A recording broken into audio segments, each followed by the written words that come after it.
Good morning. Welcome to Who's Left This Week, the unapologetically progressive Sunday morning political news show for Indiana. Our opening theme is by Hoosier singer-songwriter Leslie Nuss, and my name is Scott Aaron Rogers. I am broadcasting from Bloomington.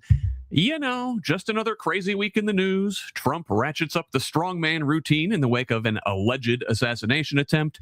The Supreme Court guts the centerpiece achievement of the civil rights movement. The Hoosier State's primary election is just days away, and the feds break up a Northwest Indiana mob gambling ring. I've got a couple great guests to join me in talking about all of that and more. But first, you know the drill. This is an independent media project. We don't paywall content. We don't have billionaire benefactors. Only individuals like you keep this thing going. It is a foundational principle of Who's Left and the Progressive Indiana Network that we refuse to hide important information behind a paywall in the middle of a political crisis, even if that is to our financial detriment. So please, if you find value in this work, and it is a lot of work, go to progressiveindiana.net and subscribe at the paid level. It's only $5 a month or $50 a year to help us build the infrastructure that will pop the right-wing media bubble in this state. And if a paid subscription isn't in the cards for you right now, that is okay. You can still help out by liking and sharing on social media, commenting, leaving reviews, providing feedback, forwarding our content to your people. You get us when you can. Mostly, we just want you here in this community of Hoosiers dedicated to making this state and its government work for all of us, not just the elite few. Please join us. Follow me on Blue Sky, Instagram, and Threads at whosleft.us, and on Facebook, TikTok, and YouTube at Who's Left. Progressive Indiana Network's handle is the full spelled out name on most sites, but on Blue Sky and TikTok, it is PIN Indiana. Please help us grow with a follow wherever you're at. Now, let's welcome this week's guest. First, a Democrat running for State House in District 81, returning to the show, it's Sharon Wight. Sharon, welcome. Good morning. Glad to be back on this Sunday morning of primary week. Glad to have you. Hoping to hear from you with a victory speech come Tuesday night. Me too. Fingers crossed, right? Also, let us welcome at this time a newcomer to this space, but no stranger to your social media feeds. It's songwriter, performer, filmmaker, installation artist, jack of all trades. Is there anything this man cannot do? It is Fred Miller. Fred, welcome. What's up, y'all? That's a great intro. Thank you for listing all of the things that I do. Fred, you go by MF Fred on your webpage and your social media feeds. Does that stand for what I think it stands for? Yes, it does stand for more fries. I would like more French fries at all times. How did you know? You know what? They're terrible for us, but I'm guilty of loving them as well. So listen, a lot to dive into this week. So let's go ahead and jump right into the deep end. Oh, look, a cat. That's a different cat than we saw before we went live. How many of these things are you going to come crawling out of the woodwork Fred? We have 3 today. This one will only leave me alone if I pick him up, and then he'll go away. He hates being picked up. So if not, you just be hearing meow, meow nonstop the whole rest of this time. Very good. Listen, we live for a photo bomb by the cats, so hopefully we can get all 3 in at some point in the show. But let's go ahead and jump into this week's news, and we're going to start sort of where we only briefly mentioned this story last week due to incomplete information, though that didn't stop a whole lot of people from broadcasting their conclusions to the world. The White House Correspondents' Dinner was interrupted last Saturday night by what we are going to call an attempted assassination. Cole Thomas Allen, 31 of Torrance, California, checked into the hotel as a guest, armed with a shotgun, a pistol, and 3 knives. He sprinted through a security checkpoint and apparently discharged his weapon. An officer went down with a chest wound, saved by his vest, though whether Allen's gun or friendly fire struck him is still an open question. And he was tackled before he got anywhere near the ballroom where Donald Trump, J.D. Vance, Pete Hegseth, Marco Rubio, and like the entire line of succession were having dinner. He sent a manifesto to his family beforehand, calling Trump a pedophile, a rapist, and a traitor, and listed administration targets in priority order, with the notable omission of FBI Director Kash Patel, who I'm sure is devastated by the omission. Now, Allen had no prior criminal record. He's not cooperating with investigators, and the first charge alone carries a potential life sentence. Now, Within minutes of the attack, Todd Blanche, Pam Bondi, Mike Johnson, and the entire social media MAGAverse had all independently arrived at the exact same conclusion. Trump really needs his $400 million White House ballroom. Former MAGA influencer and Elon Musk baby mama Ashley St. Clair says the reaction was coordinated through group chats, including one called Fight, Fight, Fight. The same machine turned an innocuous Ben Stiller basketball post and AOC's condemnation of violence into pro-assassination messaging somehow.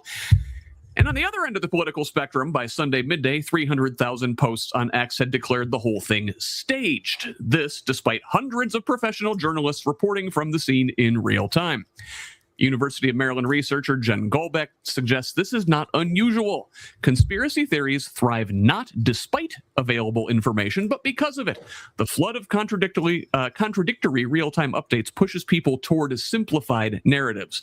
And Emily Varaga, a professor at the University of Minnesota who studies political misinformation, said that sometimes more information is not necessarily better, especially in such polarized time when people can pick and choose the facts they like and assemble their own narrative puzzles, saying, quote, meaning doesn't have to be tied to reality. Sharon, what was your initial reaction to this thing last week? And I guess with the information that has come in since then, has it changed?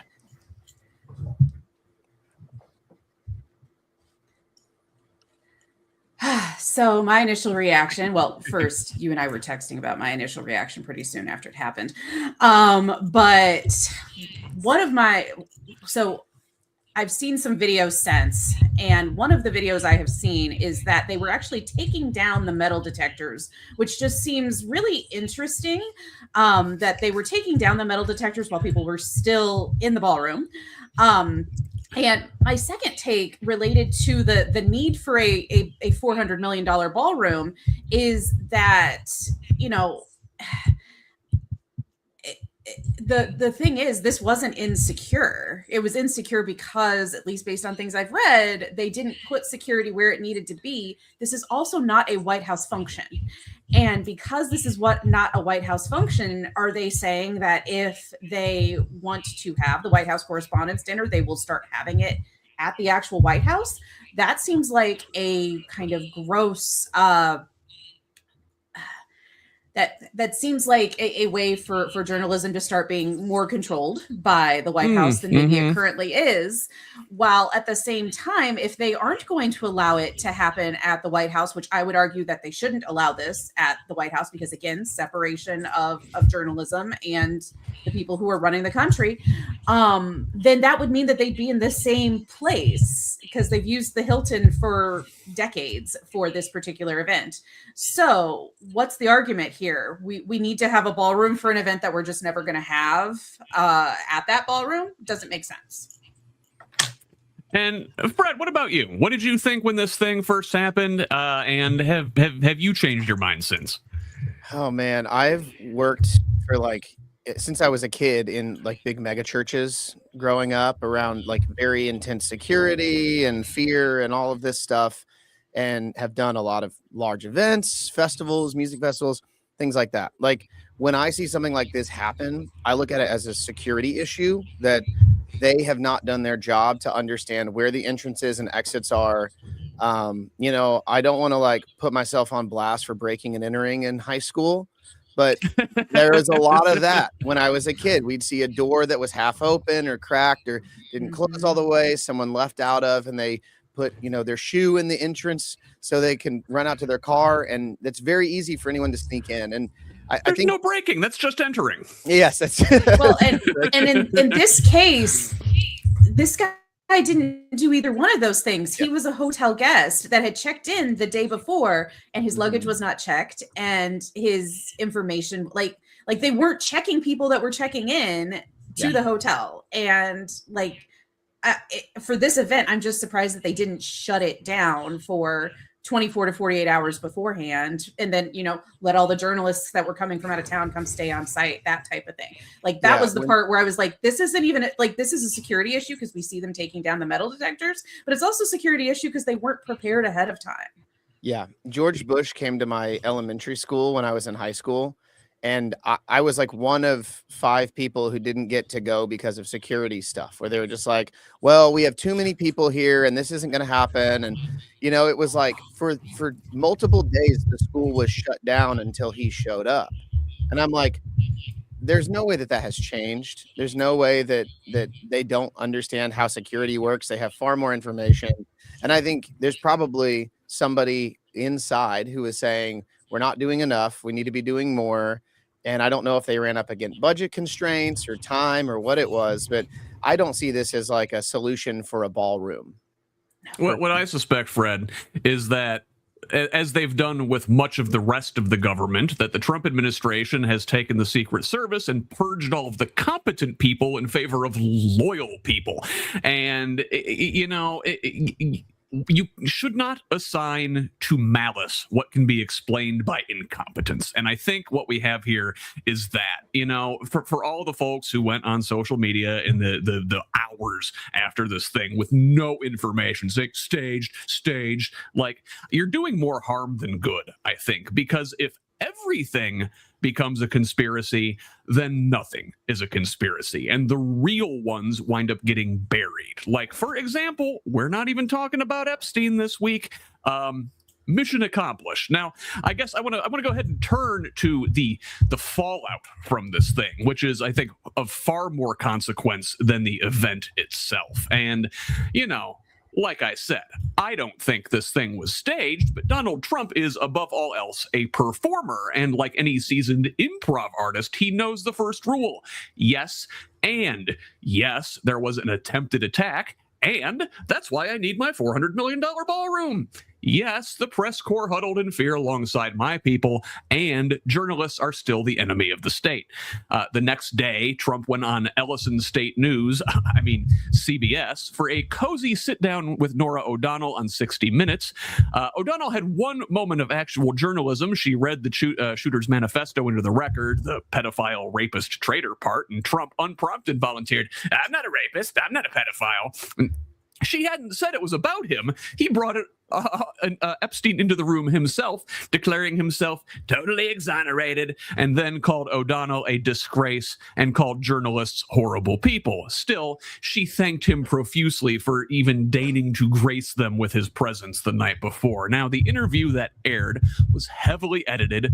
Gone were Trump rambling about the No Kings protests and the KKK both being funded by the Southern Law deal, calling Charlottesville a staged hoax, and a word salad blaming trans athletes and empty mental institutions for these assassination attempts. Ironically, this from the man who sued CBS for lightly editing a Kamala Harris interview during the 2024 election cycle. Now, Trump's lackeys have neutered CBS, so now he has his sights turned to ABC.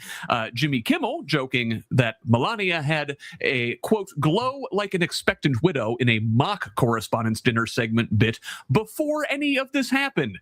But like I said, Trump is nothing if not an opportunist.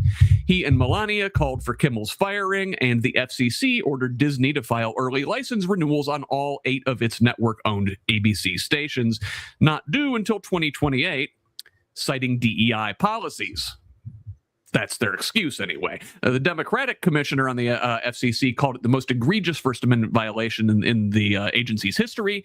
And continuing the war on free speech, Carolyn Leavitt, having just gone on maternity leave, came back briefly to hold a press conference arguing that calling Trump the fascist he is legally indistinguishable from the shooter's manifesto, reading Democratic officials' names aloud like a target list, making no mention of Trump's own years of vermin and enemies of the state rhetoric, while a pardoned January 6th insurrectionist had already threatened to kill House Speaker or House Leader, Minority Leader Hakeem Jeffries. The House Leader fired back, quote, "Get lost and clean up your own house." Now, Fred, you're an artist who also makes political content, and the FCC just put every broadcaster in America on notice that their licenses are one bad joke away from an early audit. Does that change how you think about what you put into the world and what it should mean for the rest of us who do the same? Yeah, I kind of wrestle with it because for a long time I didn't really speak up politically. A lot of my time and effort was really put into like more community work. working with people that I like and care about, talking about politics from like an on the ground level. And it's really in the last couple of years seeing the rise of people like Andrew Tate, the manosphere type stuff that really didn't connect with me. And probably because I'm a little older, I'm 36 years old. I'm right in the middle of the millennial group.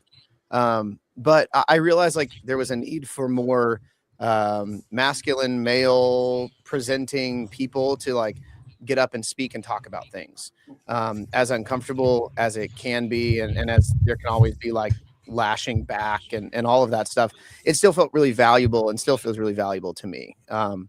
I think that this will weed out a lot of people who aren't very serious in their convictions of doing these things. I think that it will put a lot of pressure on people who are opportunistic, that are looking for another opportunity to make a little bit more money, who are looking for more fame, because it isn't going to be convenient any longer. You can't just get online, say whatever you want, and not expect that it will affect you. I found out through my agent that I got turned down for an opportunity, an installation, because of what I said on the internet. And as much as that stinks, it's also something that I am okay with that reality. Like, to know that the words that I say have an effect on the material world, even though it may be something that someone doesn't like to hear or upsets them or whatever. I still think that like speaking up out of a place of, personal experience, out of a place of research and understanding, will still be valuable, and will probably become more valuable on the ground level because of those changes to the institution. It's just harder to trust. It's harder to like really know if they have our best interest at hand. Yeah. And now Sharon, like, KK Caroline stood at that podium. She read a list of Democratic officials' names with these decontextualized quotes and explicitly argued that political speech is legally indistinguishable from a would-be assassin's manifesto. You're running for office yourself as a Democratic candidate whose name could end up on a list like that. Does it give you pause before speaking your mind? Absolutely. I mean, it gives me pause, but at the same time, it's not going to change what I'm doing. I mean, I've had foreign exchange students, and I have been worried about leaving the country to go visit my foreign exchange students just based on things that I have put out on the internet. I still have my passport as far as I know. But one of the most curious things to me about what happened last week was how quickly they got him onto 60 Minutes. And despite like, even in light of, the editing that we found out about afterwards, like, that's not something that generally happens on 60 Minutes. It's a very, at least historically, has been a very planned out show where, they promote their stories sometimes weeks in advance.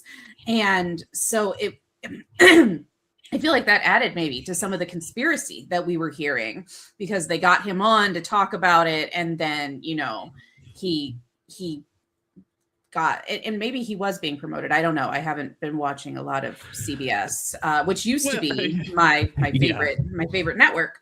And I think also people are missing the plot on the stuff with Jimmy Kimmel, because what he said did happen. And I'm sorry to Melania, but you married you married someone significantly older than you. And that is kind of where if I would have seen that comment independent of what happened at the dinner, I would have been like, oh, it's because he's a lot older than she is, not because of what happened. And then there was also what Caroline Levitt said about there were going to be shots fired that night at the dinner.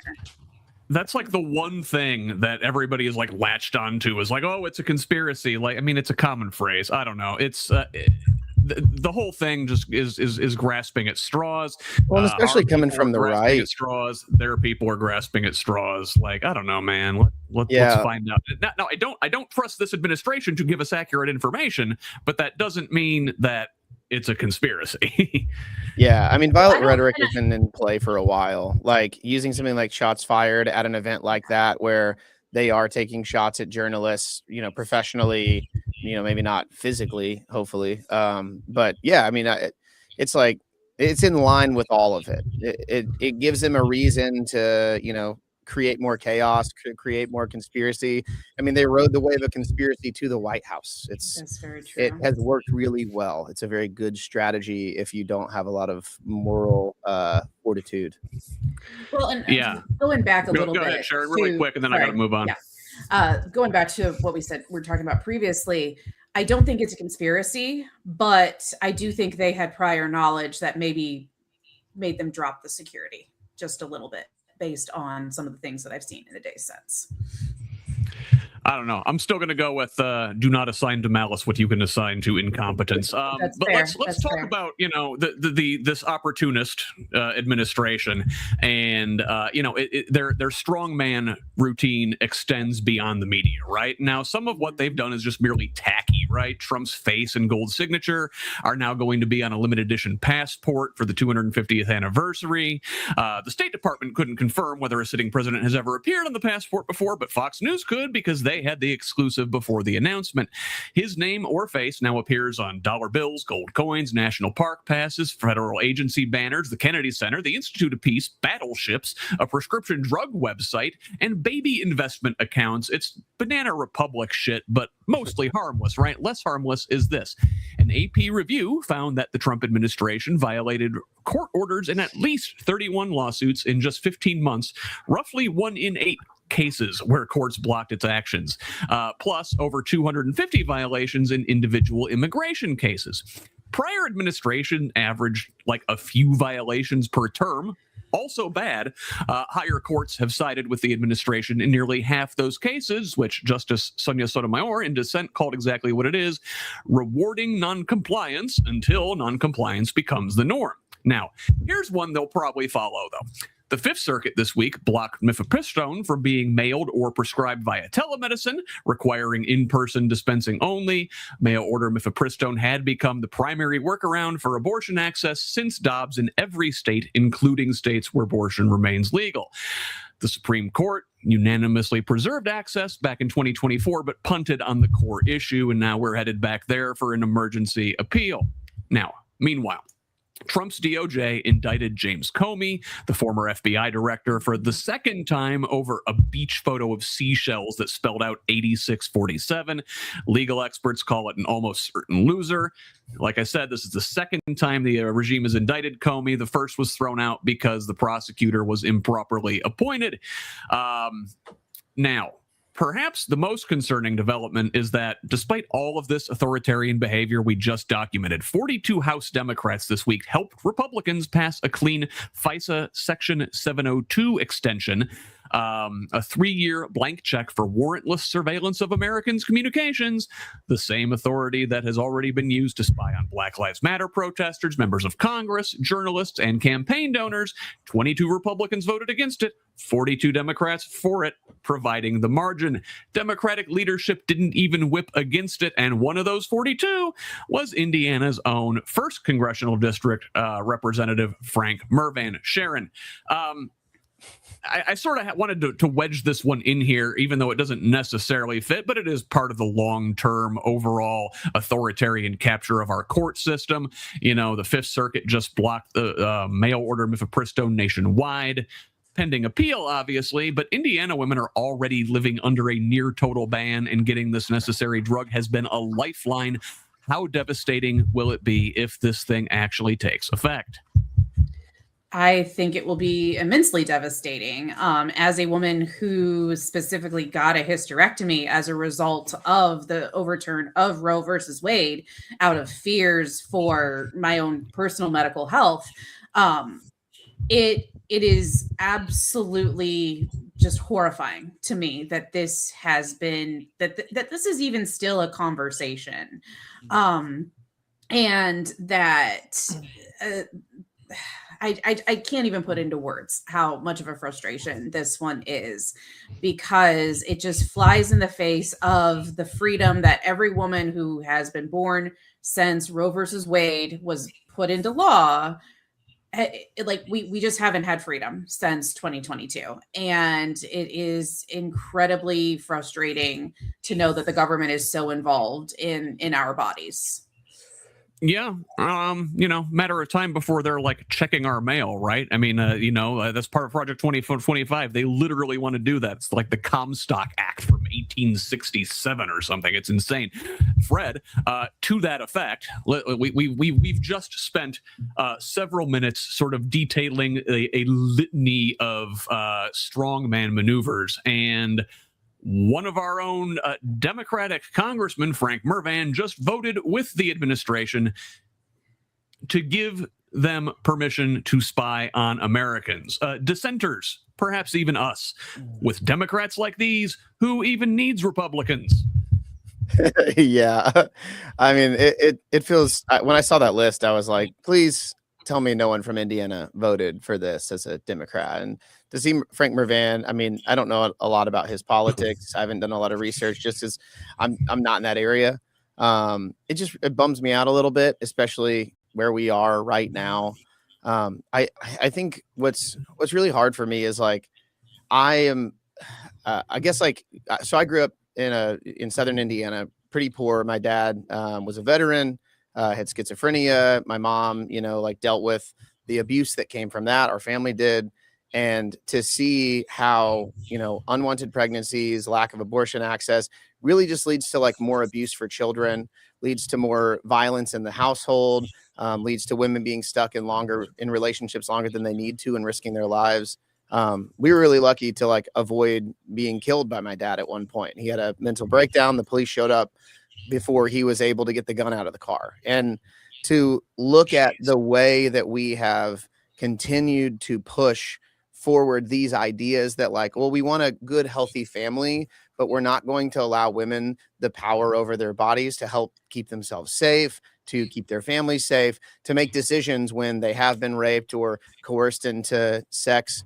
Like that, to me, I think really sets the tone for everything else that's coming. It's a lack of care or interest for the working class. It's a lack of care and interest for people who will actually be affected by these policies. Like, as much as I am frustrated by surveillance, as much as I'm frustrated by all of that, I used to work in big tech. I know how much information is out there. I know how, although we may be like, well, the government can spy on us, really one, letter from a lawyer can get any of these companies to turn over their data on any of us.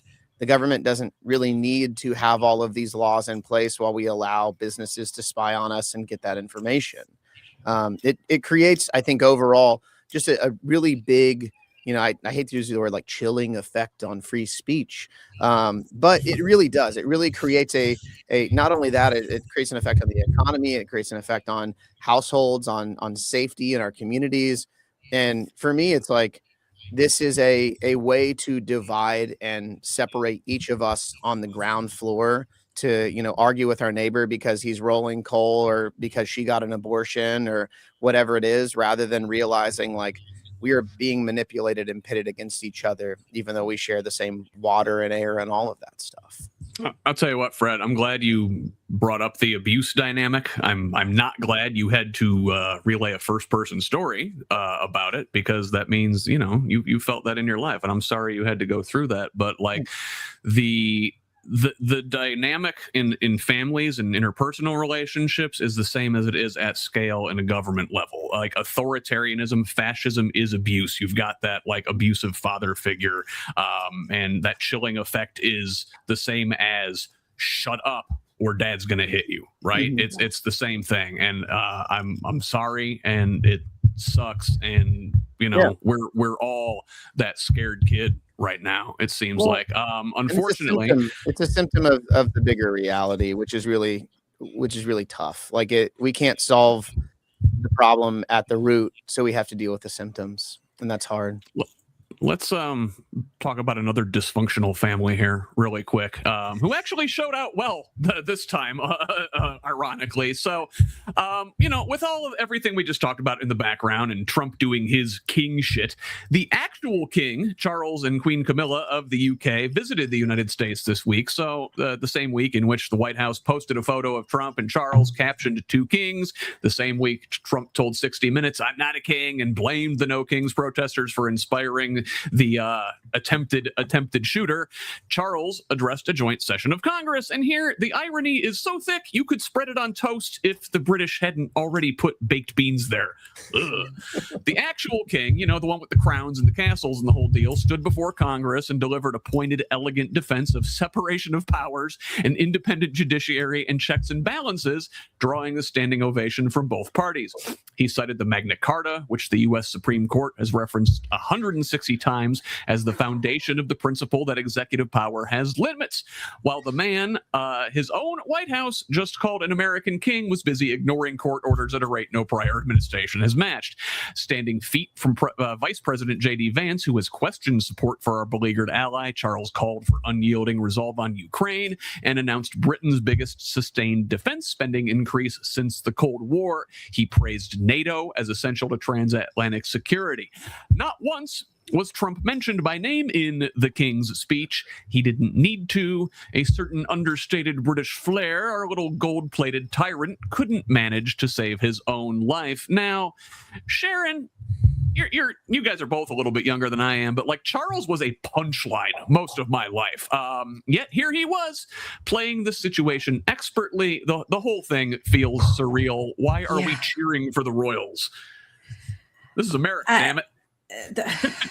Why did you have to do that? No, I was impressed with what came out of Charles' mouth, because like you said, he has been kind of we make fun of the royal family, or we treat them as pompous, or thinking that they're above us, which kind of goes back to what Fred said earlier about how these people for example, these people have access to an abortion, even with the laws, right? They have access to the things that we do not have. And I think that kind of maybe what Charles was trying to say is that they had used the United States as an example for a long time. And now, they're realizing that maybe they shouldn't have done that.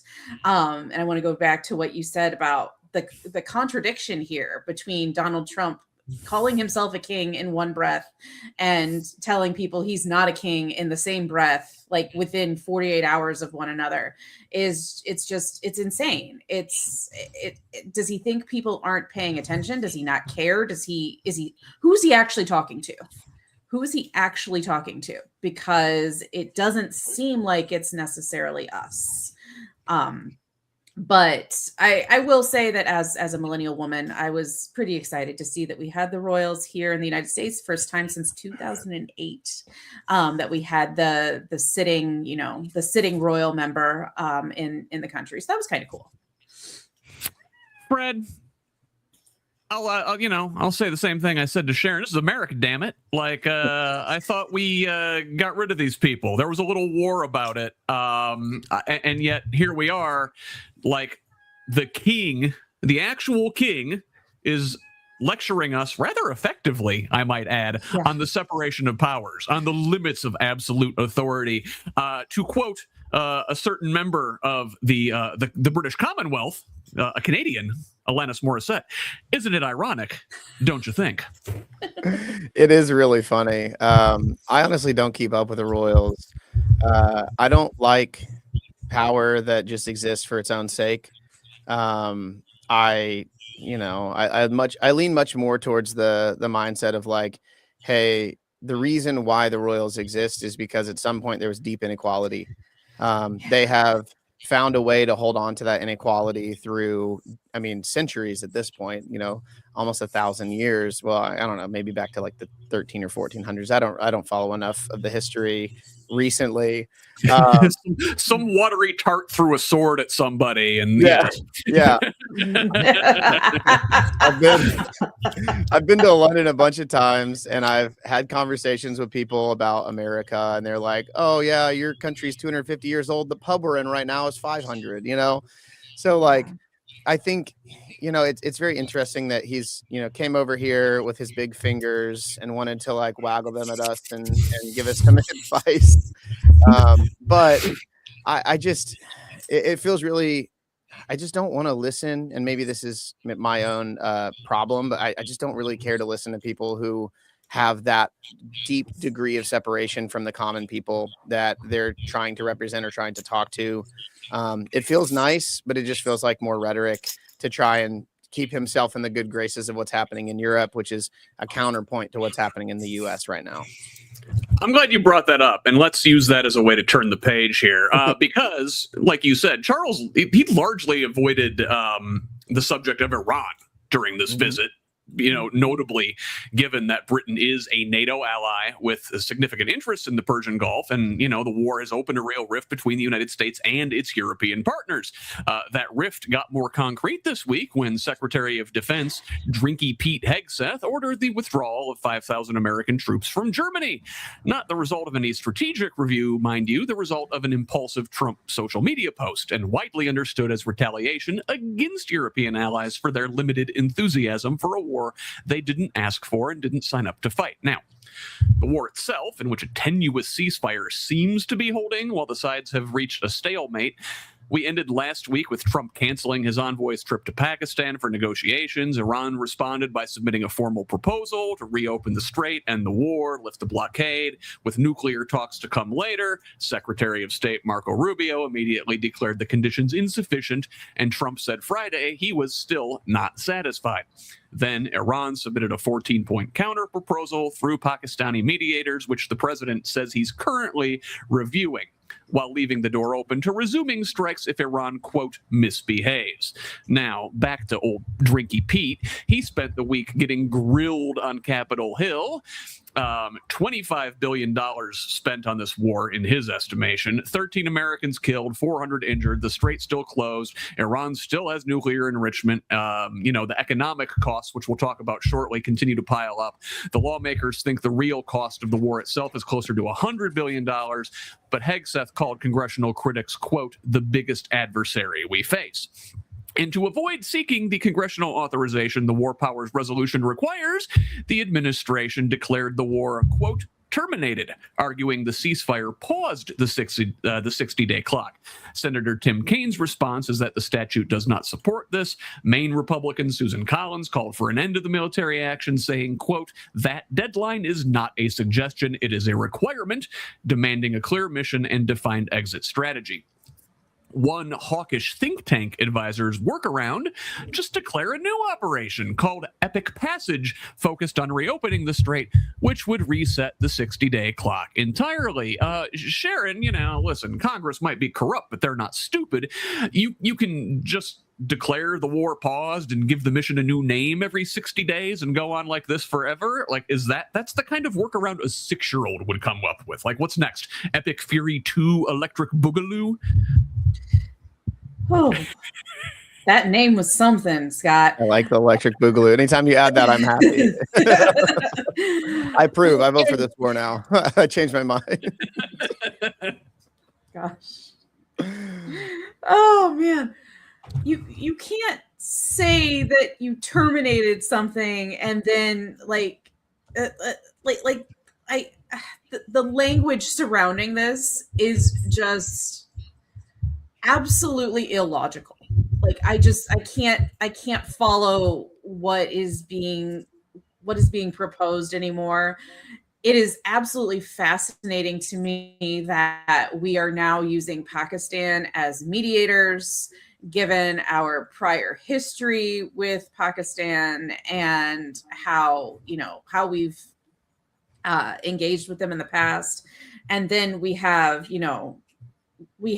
parts of that part of the world where people are being told, don't go to tourism areas. I actually had a friend, I don't know if you saw the article about going to Baku, Azerbaijan, people, like, basically tourists being discouraged from going there because of the war that we have started for as yet undisclosed or undescribed reasons. But I had a friend who got to spend some time in Baku several years ago, and it's just a beautiful place. And so that one really struck me. Like, who even picks that place to go? I didn't realize it was becoming a tourist destination. But at the same time, like, the fact that we're discouraging it because of something that we started is also something. I did not know that either. I hear that the Caspian area is lovely this time of year. Fred, what's the off ramp here, man? Like, obviously, Trump is from like the Roy Cohn school of never admit defeat, never admit you were wrong. So, like, what's the way out of this thing without looking like you made a mistake? Because he can't admit that. Yeah, I mean, I don't think that there really is at this point. It's like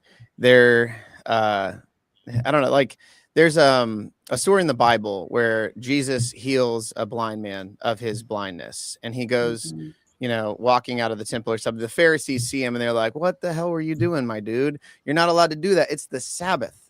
That's the rule. You can't heal people on the Sabbath. You can't help anybody on the Sabbath. You've done the wrong thing." And he's like, this is stupid. Like I'm doing good things for good people. And I think the opposite thing is happening with the Trump administration with this specific issue with Iran. We're using the letter of the law to do something that we want to do to make ourselves feel good. And unfortunately, there is not a resolution to that problem until somebody admits they made a mistake, that they shouldn't have done what they did, that they need to apologize. I mean, we have gone so far into the Middle East year after year after decade after decade. My dad fought in the Middle East. Like I wouldn't be surprised if I found out one of my grandpas fought in the Middle East too. Like we need to leave them alone. We need to, just accept that these are people that have different ideas than us, that if we want to collaborate them, if we want their oil, we need to pay for it the same way we do with everything else. And I think because of hubris, we will not see like a solid end to this war. We will see more justification and more justification until hopefully the next leader of this country, if it still is the same name as it was before, does something, changes it. Let's talk about the economic fallout from this thing, because for all the death and destruction over there, most Americans only care about their wallets, and not great on that front either. So the United Arab Emirates quit OPEC last Friday. This is the second most important member of the cartel. They're gone, a direct consequence of Iranian missile and drone attacks on the Emirates shipping and infrastructure, though Abu Dhabi didn't officially say so. Together with Saudi Arabia, the Emirates controlled most of the world's spare capacity. Its departure leaves OPEC structurally weaker and undermines Saudi ability to manage the organization. Short term, it changes little with the strait closed, but when the strait reopens, whenever the strait reopens, UAE is expected to pump at maximum capacity without OPEC constraints, potentially flooding a recovering market and bringing down prices. But for now, Brent crude hit a $126 a barrel this week, the highest since 2022, up 13% in 24 hours after Trump told oil executives the blockade could last months if needed. One casualty of the astronomical oil prices, Spirit Airlines, which shut down Saturday after 34 years, 17,000 workers unemployed overnight. Now, here in Indiana, the pain is less dramatic, but severe nonetheless. Our state led the nation in week-over-week gas price increases, up to an average of $4.78, with some stations hitting $4.99, like all the ones around here by me, compounded by the BP Whiting refinery going unexpectedly offline. Governor Mike Braun had already suspended the state sales tax on gas, but that only covers the 17-cent sales tax, not the 36-cent excise tax. Hoosiers are still carrying one of the top 5 highest gas tax burdens in the country. Braun is expected to renew the gas tax holiday, but can only do so for another 30 days before needing to call the legislature into a special session. And Indiana farmers are getting squeezed from both ends. Diesel is nearing $6 a gallon. Fertilizer prices are near peak levels. Corn and soybean near below break even. The political question hanging all over all of this: Indiana farmers overwhelmingly voted for Trump 3 times. The midterms are in November. Will this change the way rural Hoosiers actually vote? Sharon, what do you think?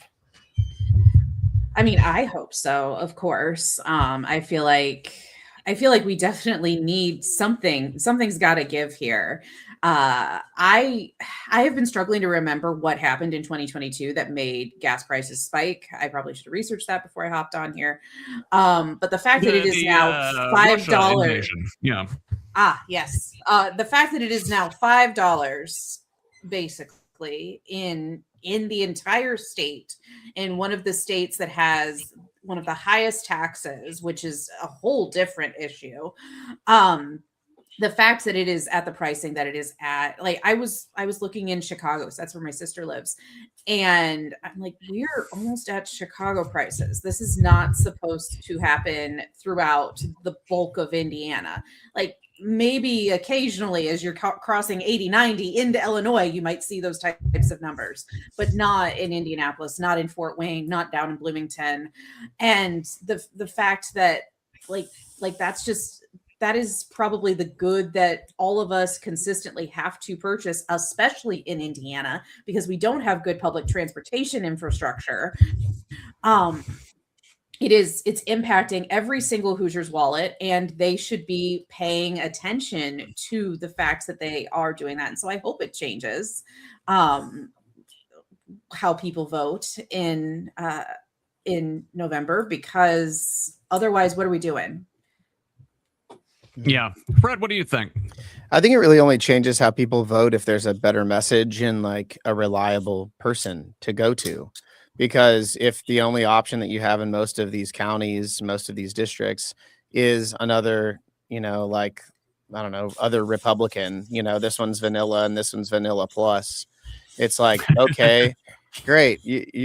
What else are you going to vote for? And I think what I see, at least from like an economic perspective, you mentioned it with public transit. Like if you look at Europe, the reason why gas prices, they're like, oh, it's $5 a gallon is crazy. And it's like, there's been $5 a liter in Europe. I don't know the actual number. That's probably a little extreme, but it's much more expensive there for sure. It's far more expensive. I actually looked that up. Oh yeah, I actually looked that up earlier this week. It is currently between $8 and $9 a gallon in Europe. Oh yeah, yep. In Italy specifically. Yes. Trying to take a road trip, I'll join you. That sounds great. But I think what I see in it is that the solution that we've needed to enact for a long time and haven't, because of the way that we've structured gas and the way that we've structured our like zoning and our cities, is that like gas is the lifeblood of America. Instead of looking and saying that people are the lifeblood of America, that if we can get public transit that connects the state, just the state alone. I mean, if you could come from Fort Wayne to Indianapolis for a job, and yes, it may take an hour or two on a train or whatever, but like if you could do that, that would really increase the economic value and the power that we have here. It would mean that we could keep the higher taxes on gas, and that would be spent by truckers. It would lower the gas prices overall. But we aren't making that decision because we are stuck in like kind of hellhole of a fight over just stupid things, it feels. And like when I look at the economy, it really is like if the working class, if the people who represent the majority of the economic power in this country, the people who actually drive it, are doing well, then overall we will be doing well as a country. We've seen that in the past. Hopefully we will see that in the future, and we see that across the world. I mean, I don't know, or maybe we start an oil company. Well, it's so much of this, Fred.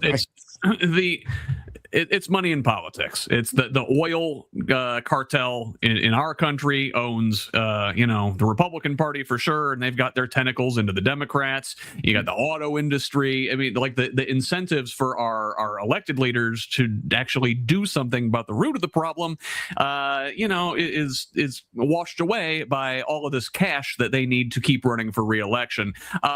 Let's talk about elections and voting specifically at the national level. We'll talk about Indiana elections on the back half of the show, but in the electoral consequences of this war, right, are real, and they are coming. But there are other electoral developments this week that deserve our attention. Now, in Maine, Governor Janet Mills dropped out of the Senate race on Friday, citing a lack of funds, handing the Democratic primary to the oyster farmer and combat veteran Graham Plattner, who had already lapped her in polling and fundraising despite zero establishment backing. As a progressive, I'm definitely keeping an eye on this one. Just as we've been keeping an eye on the tit-for-tat gerrymandering war kicked off last year by Texas, rejected in December here in Indiana, and most recently answered by Democrats in Virginia, where their Supreme Court this week heard arguments over whether to let new maps stand. But this week, the U.S. Supreme Court drastically changed the playing field and blew a massive hole in perhaps the signature achievement of the civil rights movement. And more than any other story this week, this one might be the most important. In a 6-3 vote along partisan lines, the court gutted Section 2 of the Voting Rights Act. The practical effect is that states can now draw maps that dilute black voting power as long as they claim partisan rather than racial motivation.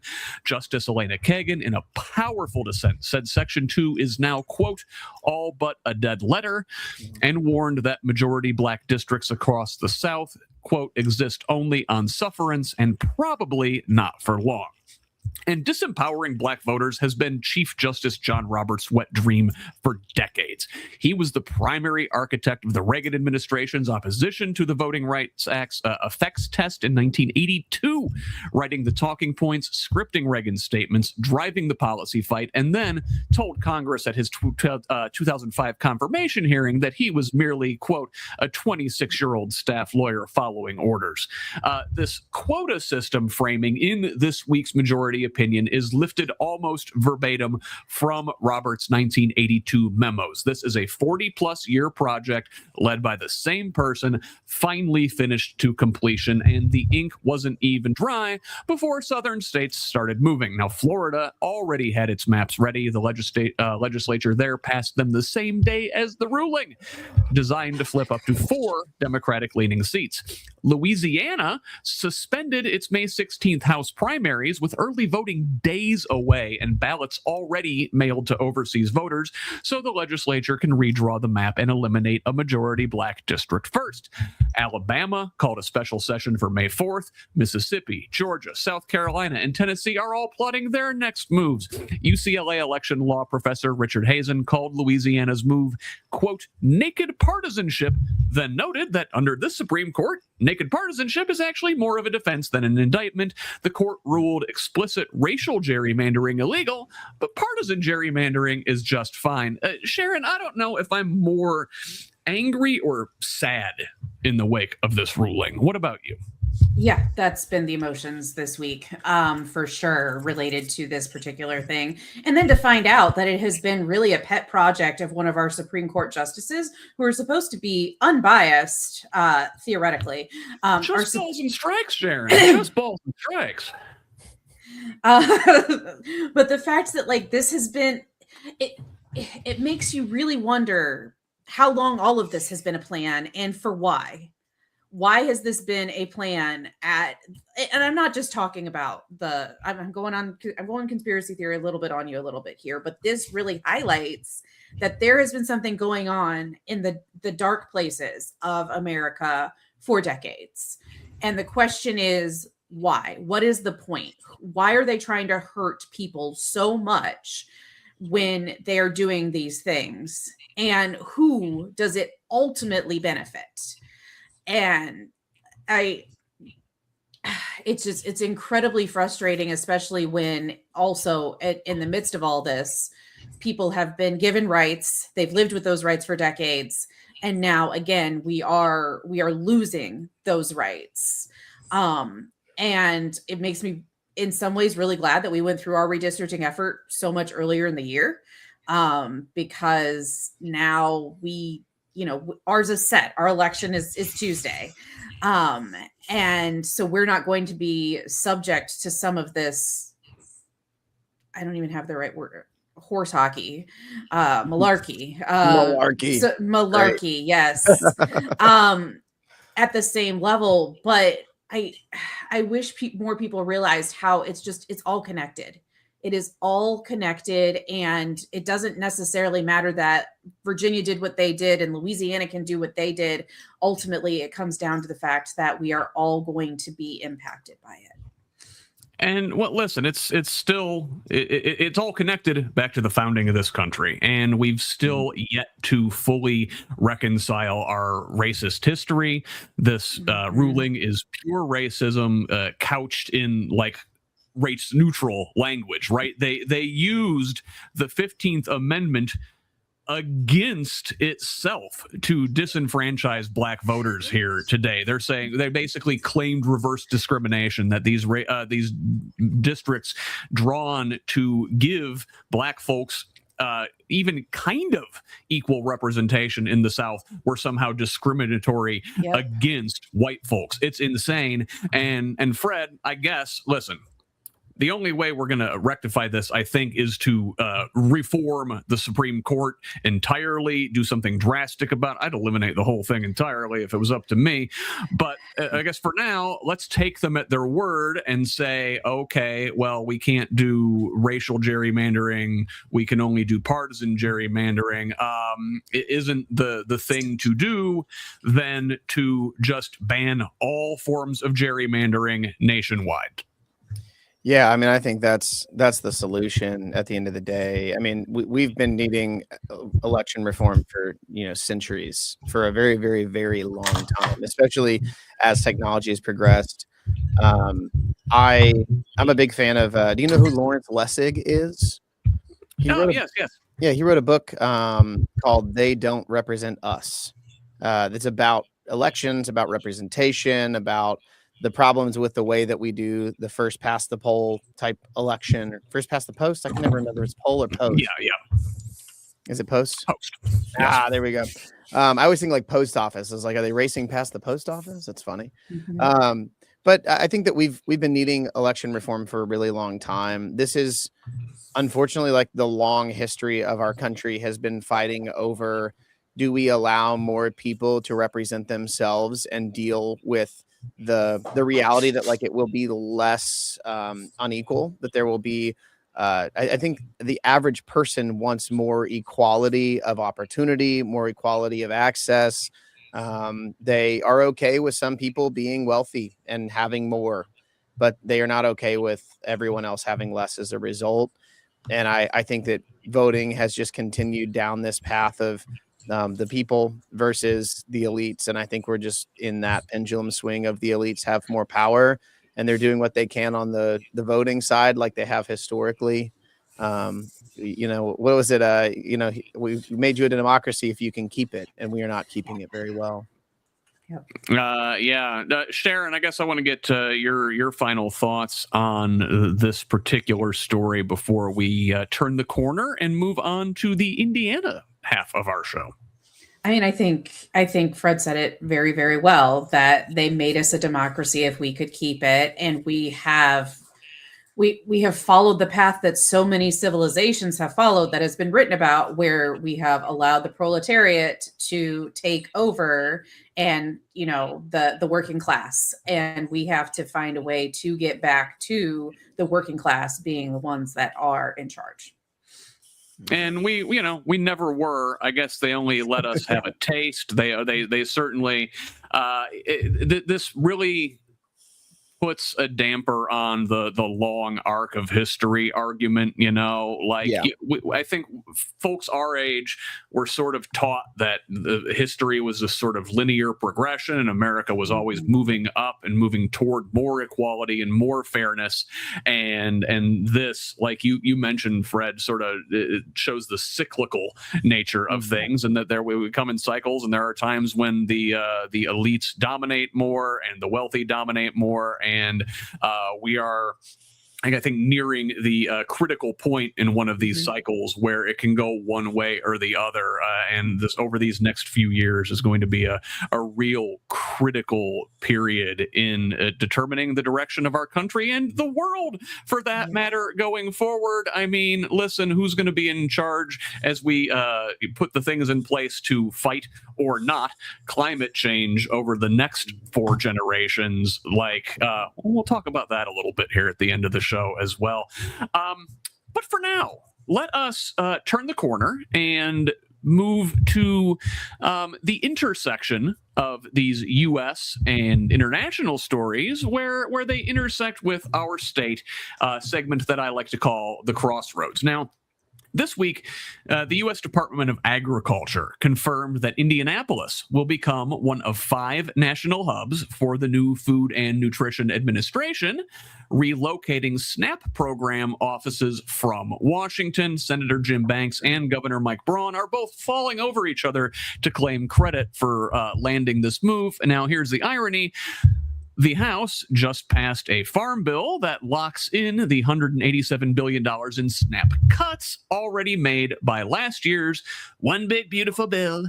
And new federal work requirements will affect about 12,000 Indiana recipients who must now report their work hours, with any reduction potentially triggering benefit loss and months of bureaucratic reinstatement to get it back.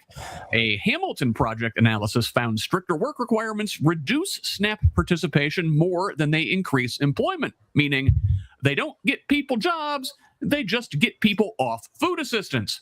Now, the Senate has not taken up their version of the farm bill yet. A couple of wins tucked into the House bill, though. An amendment stripped a provision that would have shielded Roundup maker Monsanto from cancer liability lawsuits, and SNAP recipients can now, at least those of them who are getting benefits, can now buy rotisserie chicken with those benefits, though that was the only hot food item added. This has been kind of a long-standing quirk of the system that you can't buy hot food with your benefits, even though, like, people need to eat, right? Most Democrats voted against the farm bill, as accepting those couple wins would have meant accepting the cuts that came with them. Fred, I hate to keep coming back to Alanis Morissette, but isn't it ironic that Indianapolis is becoming a hub for a program our own state lawmakers just spent the last legislative session making it more difficult for Hoosiers to access? It is so ironic. Honestly, I wish Alanis Morissette could just come on the show and sing that every time you say it. It would make my life so much better. Alanis, if you're listening. At least we're recording. Yeah, we get a little, but also the Trump impersonations are sending me. I love it. Gosh, I mean, for me, like I grew up on free food. I grew up on free school food. We had food stamps, which is now SNAP benefits. I am here because I had access to food at times, and as I got in my teen years, it became a lot harder. My dad, with his mental illness, I was living with him. He didn't get food stamps. He'd give us $40 every couple weeks, and then we go to the church down the road, which is a big mega church. They always had pizza, and I can't tell you how many times I just like walk through the offices trying to find leftover boxes of pizza and take those home. And I look at my own upbringing. It's like, well, we made it work. We found a solution. I'm well fed. My brother's well fed. My sister's well fed. Things are okay. We're doing all right. But it's because we were in a society that had wealth. I grew up in the 90s when we had more wealth spread throughout all of the economy. My mom and dad, who both, didn't go to college. My dad's a veteran. My mom worked odd jobs here and there. We were still able to provide for us in some semblance of life. But I even saw, I had some friends, Matt and Chad, growing up, whose mom, through abuse, through drug addiction, through all of those things, didn't provide and didn't give access to that. And that is going to become and is becoming more and more prominent in America in the way that it had been since before the 50s. To me, it's like, I look at Indiana. We are not really the bread basket of America. We're the corn and soy basket of America, but we have so much land available for food. We have so much, access to nature, to all of these things. Like the fact that we do not, as our state, who, is mostly cornfields, mostly food that you can look out and see any day, don't have it built into our Constitution, built into our, ideology of being a Hoosier, that every Hoosier should be able to eat well, to eat healthy, and that should be accessible at all levels, is just stupid for us. Like it makes our economy worse, it makes our lives worse, it makes rich people worse. Like it's not. I think what frustrates me is that they don't see that the connection is so so strong between the working class and the rich, and that if you keep taking from the working class and giving it to the rich, eventually you won't have a wealthy. Eventually you will have assassinations. You will have these problems that create all of this. It's not sustainable, and it's just stupid that we're getting snap here and we haven't figured our own problems out when it comes to. Yeah, you're right, Fred. It's like a crappy game of Monopoly where like one person owns everything, but it's like interminable and doesn't end, and eventually like the people who are losing are going to throw over the board and say enough of this crap. And it is ironic, I think, again, there's the word, that these people who are taking away benefits, they call themselves Christians. Like Sharon, look, we've seen making it more difficult for people to access these benefits doesn't increase employment. It just means more people are going hungry. The cruelty is the point, isn't it? It's absolutely the point. And I think that a lot of the time the wealthy forget that one of them is the least wealthy of the wealthy. So as they, as they pick those who are impoverished, they pick the middle class off one by one. Eventually it is going to reach them. I also think they forget that consumers need to be able to provide for themselves in order to consider, let's just look at this from a completely capitalist perspective, which is my least favorite perspective to look at things through, but let's do that for 30 seconds. If they don't have people that can afford to engage in capitalism, they don't have capitalism. And therefore, their wealth is going to disappear, and they seem to forget that. And one thing I do want to touch on, the only hot food item, rotisserie chicken. I have a good friend up here in Fort Wayne that runs an organization called Blessings in a Backpack. And they have so what Blessings Backpack does, provides food for kids every single week. Every weekend, a kiddo goes home with a bag of food, and that food is specifically prepared, or specifically food they can eat where they don't have to heat it up. They don't have to microwave it. They've taken real great care to make sure that those food items are food items that don't even a refrigerant source, because they know that not every child has access to that, but they want to make sure kids are fed. And let's go back to ultimately what Fred said, that yes, people are losing out on food, but it is also a significant number of children who lose out on food because their parents are not able to provide for them because they don't have these benefits. We look at it as just the people who aren't working, but it is millions of children that are going hungry because of the cruelty. And I'll come back to the irony of these folks calling themselves Christians. Like, what do you do to the least of these? And I think the least of these would be hungry children by most standards. It's insane. Well, let us. As a former Christian at this point, it always frustrates me when I look at the story of the sheep and the goats. It's in Matthew 25. Jesus does a story where he's like, hey, a bunch of people come to heaven, and, God is dividing up who are the sheep and who are the goats, who are the good and who are the bad. And his whole argument that he repeats, he says, for when I was hungry, you gave me something to eat. I was thirsty and you gave me something to drink. I was a stranger and you invited me in. I needed clothes and you clothed me. I was sick and you looked after me. I was in prison and you came to visit me. And for me, when you look at these tests that Jesus puts forward in the Bible, or, the writers of the Bible, I guess Matthew in this case, it becomes really simple to decide who is a Christian. Do you have the fruits of the Spirit? Do you do good for the people who are in need? And for those of you who don't, he'll say, depart from me, you who are wicked, who are cursed, get out of here. And it frustrates me because I do still follow so many of these ideas, these concepts, morals or whatever that the Bible does put out. And I find them really valuable and beneficial to society. And so it's really sad to see that is the message that has become the most common and pervasive one in the church, when there's so many better things that Jesus said himself. 100%. These Christian nationalists who are doing the Project 2025 stuff that that's what these work requirements and SNAP benefit cuts and everything else go back to. they forget that part of the Bible. It's all Old Testament. It's all the fire and the brimstone and the smiting, and none of the Jesus. Again, ironic, don't you think? Let's move on. And we just talked about the farm bill here a second ago, and we're going to talk about a couple healthcare stories here momentarily, but let's talk about a place where many would say medicine and farming intersect, and that is marijuana. Governor Braun signaled this week growing openness to legalization, and his reasoning is pretty hard to argue with. 96% of Hoosiers live within a 100-mile drive of a licensed dispensary in another state, and residents are already spending an estimated $1.8 billion annually on cannabis products, just not in Indiana. The Trump administration's federal rescheduling of marijuana last week gave Braun some political cover. Quote, "I think the fact that the feds made that move, that makes it more likely," he said. Indiana is one of only 10 states with no medical marijuana law, and yet unregulated Delta-8 and THCA products are, by the legislature's own admission, ubiquitous across the state because lawmakers have repeatedly failed to either ban or regulate them.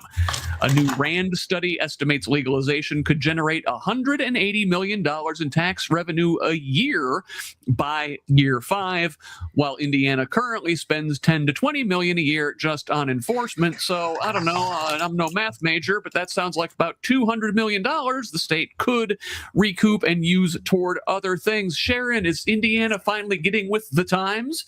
I sure. Fred's glasses are sending me. They're absolutely sending me. I'm gonna have such interesting dreams tonight between your Trump voice and between those glasses. But I am so glad that we seem like we are moving towards making this legal, because when something is, first of all, there's the economic benefits, but also when something is legalized, it can then be regulated, which then ultimately makes it safer for everybody who wants to engage with it. It can also be taxed, and we have seen where the tax has just skyrocketed and really built up communities in places like Michigan. I actually, before a debate that I had back in March, Coldwater, Michigan, which is I used to have to go up to Michigan regularly because that's where my grandparents lived. And I remember Coldwater being an exit when I was a child. And now it is this bustling place where there's things, right off the highway, but it's definitely growing. You can see how it's growing and how infrastructure is taking place in that area. And so I don't understand, other than whatever the ethical quandary is that some Republicans seem to have in the state of Indiana. I don't understand. Well, I do understand some of it. It's coming from pharmaceutical money. But I don't understand, other than those two things, why we have such significant opposition to it. Or actually, it's not even opposition. They haven't even argued about it, which is almost worse in some ways. Yeah, and well, listen, if you want to go to the campaign finance of it all, you mentioned the pharmaceutical companies and they're contributing to certain politicians. Listen, the cannabis industry, once developed, they can make campaign contributions too. I don't know why you're leaving that on the table. Fred, what do you think?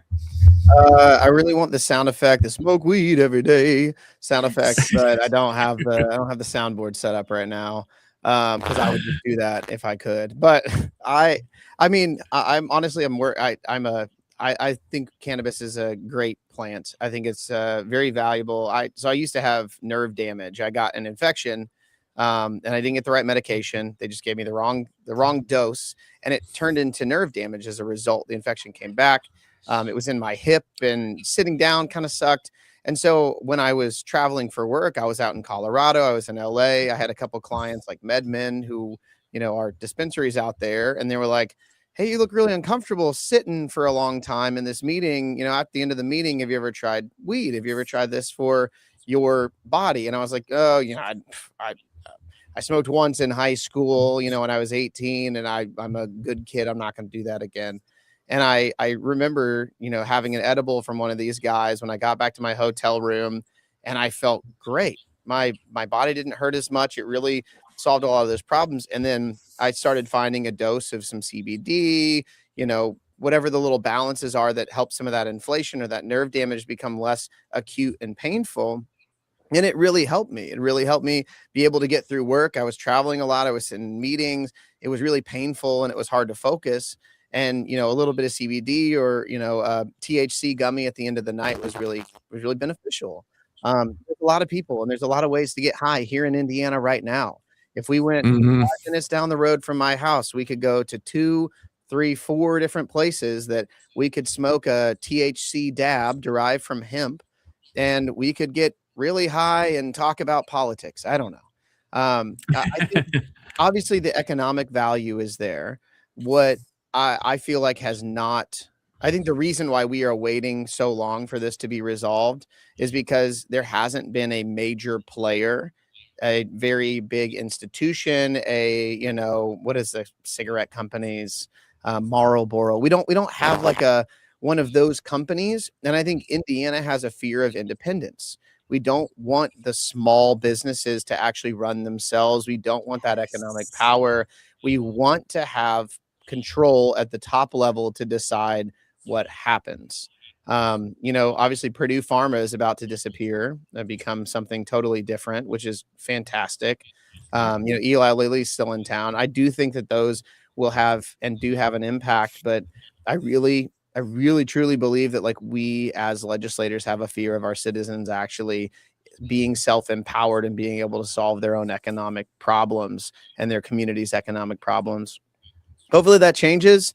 And until it does, I don't know, come visit me if you're watching this and I'll show you all the places you can get high in Indianapolis legally. Very good. Let's turn to some more traditional healthcare stories, as it were. Now, a couple minutes ago, we saw how with the SNAP adding these bureaucratic hurdles doesn't actually save any money. It just pushes people off of programs. Well, the same logic applies to what's happening with Medicaid in Indiana right now. The Family and Social Services Administration is hiring 400 employees to conduct eligibility checks on 560,000 healthy Indiana plan members, at least 3 times more checks than currently required. And here's the kicker. FSSA's own secretary admits the state will save no money from kicking people off.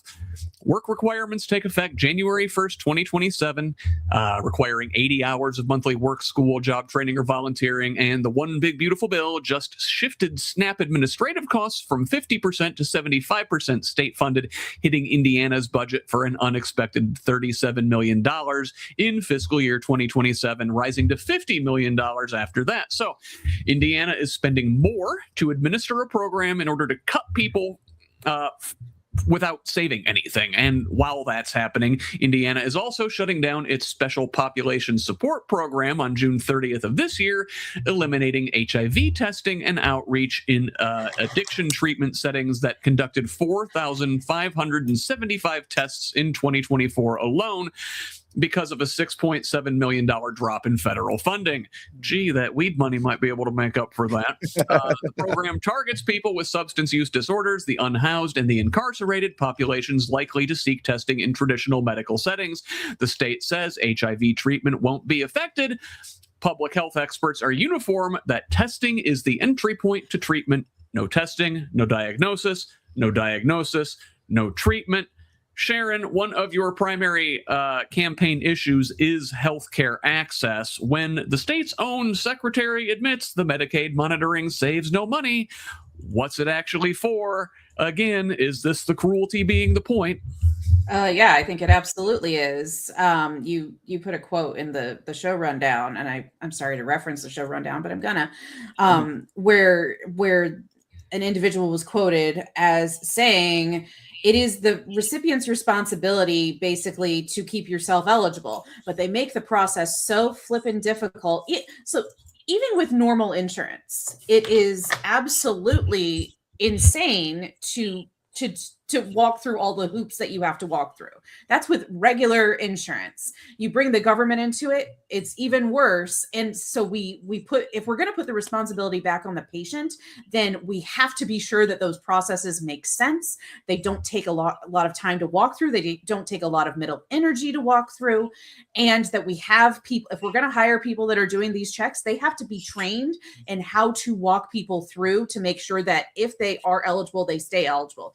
Also, across the country, we're finding out that a lot of these things where people are going into, check on fraud, it's not yielding the amount of fraud that they seem to think exists out there. And so if we're just antagonizing people to antagonize people, then yes, the cruelty is absolutely the point. And if we aren't going to train people in how to make sure that they understand that they're eligible, then what are we doing? Well, right, because precisely it is not that we're interested. The fraud is not being committed by individuals who are like scamming the system. The fraud is being committed by these large providers who have the resources and the know-how to do it. Fred, so Indiana's shutting down its primary HIV testing program for the populations most at risk. And this reminds me of Trump in the early days of COVID when he complained that increased testing meant the number of cases went up. Is this Indiana saying, well, look, we don't have an HIV problem because we're intentionally putting our heads in the sand? What could possibly go wrong? It's not like we have a history in this state of HIV outbreaks. Oh my God. Yeah. I mean, it's absolutely foolish. It's the same kind of thing of like not empowering us to make decisions about our own lives. As much as I would love to encourage people, have safe sex, don't have sex when you don't want to, give consent positively, respect other people's consent, all of those things. The reality is not always that. We know that people get raped all the time. We know that people get sexually assaulted, abused. We know that you can contract HIV by saving someone's life, even if they are HIV positive, they aren't on PrEP and they, their blood gets in your cut or whatever. This is just a reality of being a human being that like health issues will come around. I was kicked off the Healthy Indiana plan when I got laid off a couple of years ago. I applied when I transitioned to being an artist full-time and freelancing. I was like, well, I need healthcare. I was on it and I got one of the forms to fill out and they said, you have until this date to fill it out. And as a guy with ADHD, the pressure of filling something out right before the deadline really gets me going. So I filled it out right before the deadline, submitted it. And when I tried to submit it, when I went to the website, it was about a week before it was due. I couldn't submit it. And so I called the state. I said, hey, what happened? Is there something I'm doing wrong? I want to make sure that I have health care. And they said, well, your case is closed. Can I appeal it? Yeah, you can appeal it, but we're not sure if you're going to get it taken care of. And until that appeal goes through, you're not going to have health care. Well, I haven't heard back. I don't have health care. I'm just out here, raw dogging life, as they say, on the news of all places. But I mean, for me, I think it comes down to that, being able to make decisions for ourselves, giving people the empowered ability to solve these problems. If you really believe that people are too dumb to make decisions for themselves, to, have access to the things that they need, I don't know how to argue or change your mind or any of those things. But I do know that it sucks to not have health care in America. It sucks to know that if I'm riding my bike and I get hit by a car, I might just, I might lose my house, which is absolutely wild to think about. I think it really shows like the need for each of us to individually understand how we can help our neighbors. I keep Narcan at the house and in my van because I do go to a lot of shows. I go to a lot of parties and events. I, DJ and play music. I know that there's drugs in the area. I know that there are people having sex and, potentially dealing with the consequences of all those things. If we can't give people health care, at the end of the day, each of us is going to have to pay for the fallout. Aaron Rodgers is going to pay for somebody's treatment for HIV. one way or the other, whether it's through your increased rates through your insurance company, through the hospital, or through socialized medicine. It's just deciding what method we take to solve that problem. Yeah, and there it is. Like, we're all going to pay for it eventually. Why not do this in the most ethical and economical way and take care of these things up front through government intervention, through prevention? Our healthcare system, where our insurance is tied to our jobs, is an incredibly stupid way to do things, particularly with this AI boom coming and the mass unemployment that might go along with it. Along those lines, let's talk about the AI boom and the development of AI data centers in our state, along with some other things. And I've got a couple of stories here along this line, and they might look different on the surface, but they do actually tell the same story. Now, first, about those data centers. DC Blocks, a Georgia-based developer, held a community forum in Irvington seeking buy-in for a $2 billion data center campus on the east side of Indy, near an elementary school and a trail, with about 150 skeptical residents showing up to protest it.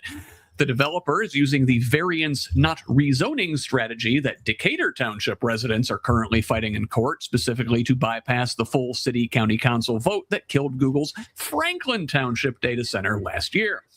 Indianapolis released draft zoning rules for data centers, which we discussed last week: 200-foot residential buffer, 65 decibel noise cap, a generator testing ban on the evenings, but critics say the rules are too weak, with no meaningful limits near schools or parks. And speaking of Google, Citizens Action Coalition Director Ben Inskeep points to a new filing with the Indiana Utility Regulatory Commission, which reveals that Google won't actually be paying for transmission upgrades at its Monrovia data center after all, with AES Indiana adding a profit margin on top, calling into question the claims that we discussed last week that Google and AES would save customers $770 million.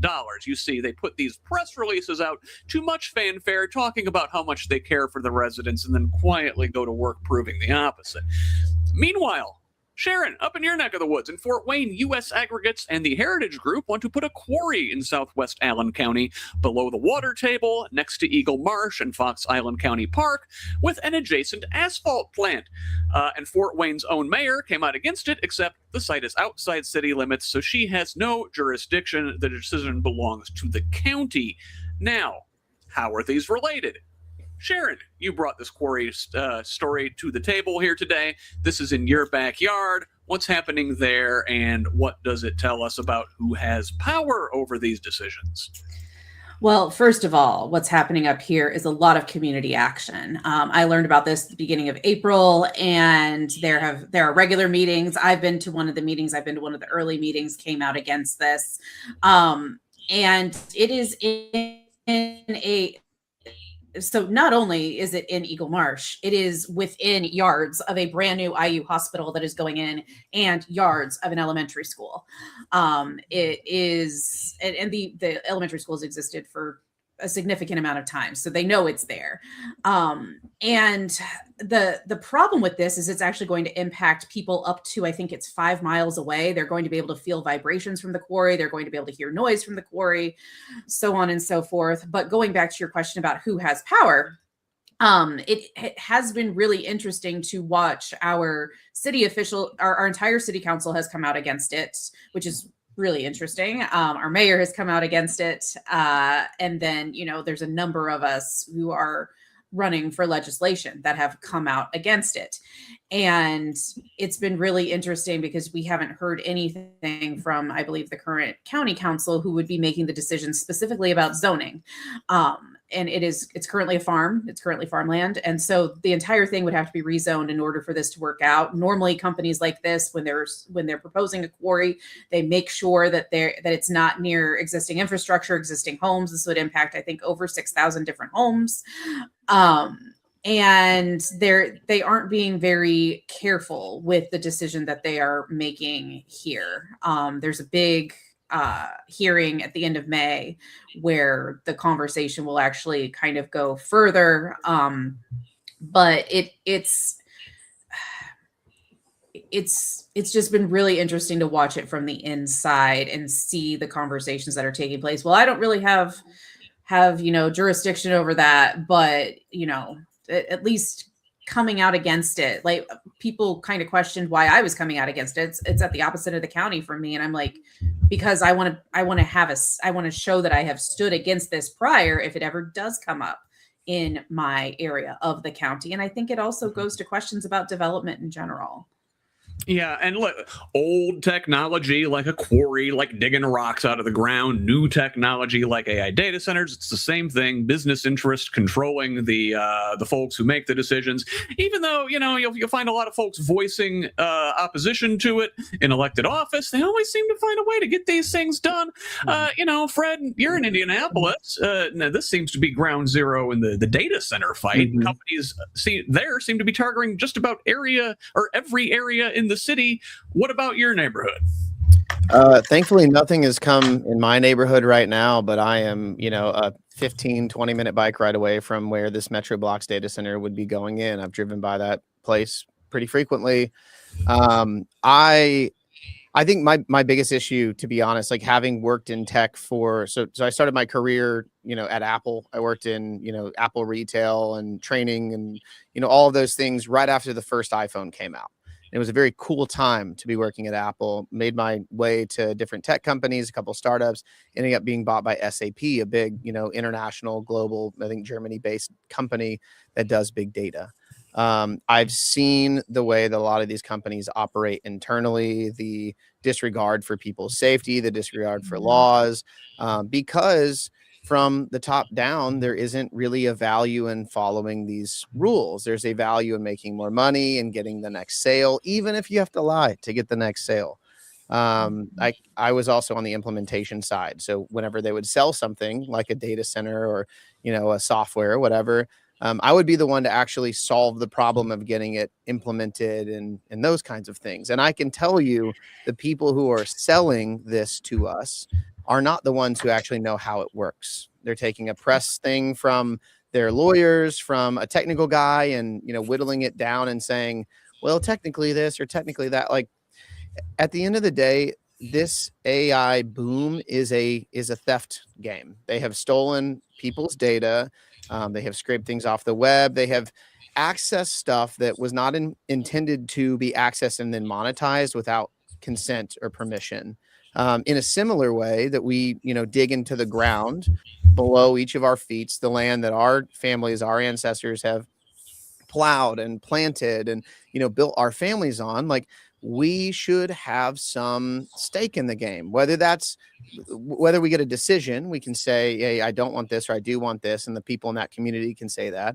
And if maybe we decide as a society that we do need another quarry or we do need a data center, well, why is that not being returned to the people who are actually negatively impacted by it? Mm-hmm. We see this in Alaska. Alaska has a dividend from the oil companies that are in Alaska. Mm-hmm. That has created a maybe not a universal basic income in the sense of you could survive only on that money, but it has created a ground of safety for the people of Alaska that makes it better to live in Alaska than in a lot of other states. And that's saying a lot, because Alaska sucks. It is so cold and so dark. And to see that we are in this moment of time where the same ideas, the same concepts have continued. When we had slavery, it was how do we take people from another country and put them to work for our money. When we got rid of slavery, we had sharecropping. When we got rid of sharecropping, we had factories. And, we continue down this road of creating more and more unequal systems instead of accepting the reality that, like, AI is built on all of our work, all of our ancestors' work, the people that we love, the people we care about, your Reddit comment about something.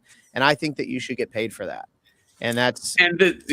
And these things could be used to benefit us all. It doesn't have to be the way it is. These are policy decisions, and the people making the policy are bought by the people who benefit from our current unequal system. Let's move on. Let's turn. We got coming into the home stretch here, and hey, we got an election coming up on Tuesday right now. But I want to start with a race that will take place next year, actually, and that's the one for mayor of Indianapolis.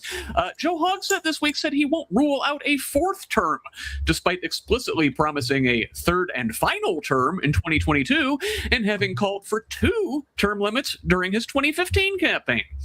His list of unfinished business is longer than his list of finished business. The old City Hall deal collapsed. City Market is delayed until at least 2028. The MLS stadium stalled. The downtown heliport redevelopment is going nowhere. Meanwhile, his time in office has been tainted by scandal, a toxic office culture rife with sexual harassment, his former chief of staff cashing in on millions in city incentives overseen by a city official he was romantically involved with, allegations of substance abuse. Still, Hogsett ended 2025 with $1.2 million in the bank, not exactly the war chest of someone who's definitely done. Also, on the corrupt Marion County Democratic establishment beat, sheriff's candidate Kelvis Williams sent out a mailer this week falsely implying 6 prominent Democrats, including party chair Mila Eldridge and county clerk Kate Sweeney Bell, formed an official Democratic team endorsing him. Now, they say none of them had agreed to be on it. Right. The Marion County Democratic Party officially dropped slating in 2023 precisely to get away from this kind of old guard machine politics, but some things never change. Fred, you're there in Indianapolis. What do you think of a 4th term for Mayor Joe? I just got this in the mail. It's like poorly AI made.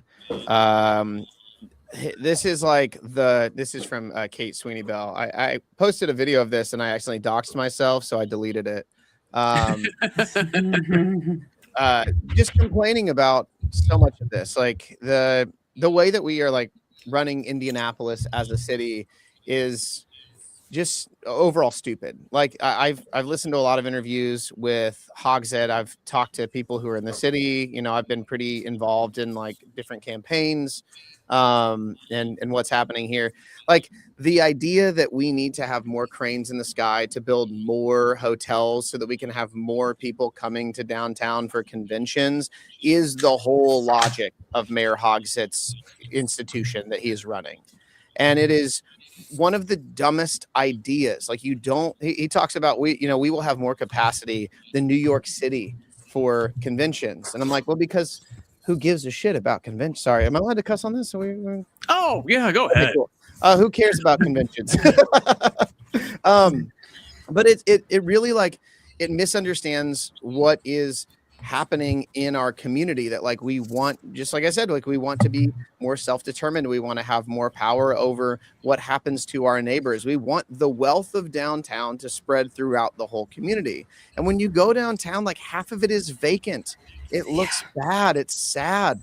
Like I don't know why we spend so much of our time focusing on what is, I don't know, like what is the bad stigma of Indianapolis and the crime and all of this stuff. And no one is really solving that problem. And it feels like we just get more of this kind of poor rhetoric, AI art type stuff rather than real solutions to problems. I'm not trying to plug in. Yeah, I'm not trying to plug any mayoral candidates for the next election, but I can tell you I'm very excited for a new mayor. Andrea Hunley, if you're listening, on the show. That's all I'm saying. Sharon, I'm going to throw this next one to you. But we're going to use an Indianapolis angle into this thing. Greg Ballard, who led the city as a Republican previously, is now running for Secretary of State as an independent. This week, Ballard called for the 2 major parties to pay for their own primaries, pointing out that taxpayers spent $13.3 million running the 2024 primaries for parties that restrict who can even participate in them. The current system requires candidates who have voted in their party's last 2 primaries to get county chair approval. Ballard calls it broken and inaccessible to everyday Hoosiers. He is still collecting the 37,000 voter signatures needed just to get on the November ballot, a barrier that itself illustrates his point about the system favoring the 2 major parties. But Sharon, Indiana Democrats can barely afford to put on their own state convention, let alone pay for statewide primaries. What does a real solution to this look like? That is a great question. And I do kind of, the current system, I do agree, is broken. We saw that in Indianapolis. We saw that in Marion County when a number of people who were selected as delegates or who put their name to be on as delegates were then ultimately rejected over, I think it ended up being over 100 folks that I think it was 80 the last time I saw. 80. Okay. I wouldn't be surprised if it has climbed because the headline was like 80 in a day, and I would not be surprised if more got cut. But the fact that, you know, we do have this rule where like some county chairs go ahead and they fill out the certification. Some county chairs don't. That just shows that there's a clear break in the system. Mm-hmm. And, you know, one of the individuals, I'm actually in the Emerging Leaders Project right now. One of the individuals I believe that was ultimately rejected is in the program with me and is like actually doing things in Indianapolis. I'm not going to say what that individual is doing because then that will highlight who they are. But there were people who couldn't vote in elections because they weren't 18 years old yet. And so therefore they didn't have the ability to do so, who wanted to be delegates. And it is hard to get people to go on ballots for anything. So the fact that we then turned around and rejected a significant number of people who wanted to go down to the state house or wanted to go down to the convention and participate in democracy, like that's going to be something that those people remember and will probably talk to other people about and be like, you know, do you really want to take part in democracy if this is what's going to happen? But then sorry, go ahead, Scott. Oh, no, you're good. Yeah. But the fact that, you know, we struggle to put on our own events as well.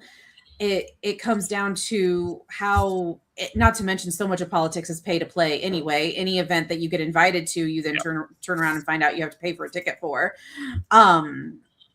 It does bring down to, you know, how do we get money out of politics? There, I guess I said it. How do we get money out of politics? Yeah, 100%. So I guess a couple more election-related stories I want to talk about before we have to turn the page. Like we said, Election Day is Tuesday. One of the big things we'll be watching with our coverage here are the contentious Republican state Senate races where President Trump and his allies have invested heavily to unseat incumbents who voted against his redistricting scheme last year. This war isn't necessarily about them. It's about unseating Senate President Pro Tem Rod Bray, who doesn't face election until 2028, but does control the caucus leadership vote. A pledge to vote against Bray for Pro Tem was a Trump endorsement litmus test. Apparently, one Republican candidate called it unethical because you're already asking me to sell a vote before I've even been elected. Pro-redistricting groups have spent $5 million in state legislative races. Bray has countered with $3.5 million of his own. Now, on the Democratic side, a primary we've been watching is in suburban Indianapolis District 31, a four-way race in which one of the candidates is outgoing Marion County Sheriff Kerry Forrestal. One of the candidates in that contest, Andrew Desalon, was arrested last Sunday night in Fishers after police found cocaine in his car after he had been reported for soliciting while canvassing a neighborhood. He tried to drive away when asked for ID, resisted handcuffing multiple times, and was booked in Hamilton County Jail just days before the primary he's running in. Desalon is a former 11-year policy director for the Indiana Senate Democratic Caucus who had made marijuana legalization a campaign priority. He posted on Instagram shortly before his arrest, quote, "Got a bag of new tricks with me for this last stretch." Sharon, you're running for office. You're probably doing a lot of canvassing yourself. It must be exhausting. You ever need a little pick-me-up? Yeah, I'm getting my pick-me-ups through you know, caffeine and making sure that I'm getting enough sleep. I read this and I was like, well, that is an approach. It's not the approach that I would have gone with, but it is an approach. And I think that it almost feels like an indictment on just the way that people actually maybe view themselves as Democrats, or at the very least view Democrats who are running for office. Like it makes the rest of us look bad when this type of thing happens. But also it's like, are we really taking ourselves that unseriously if this is something that people feel like they can go out and do.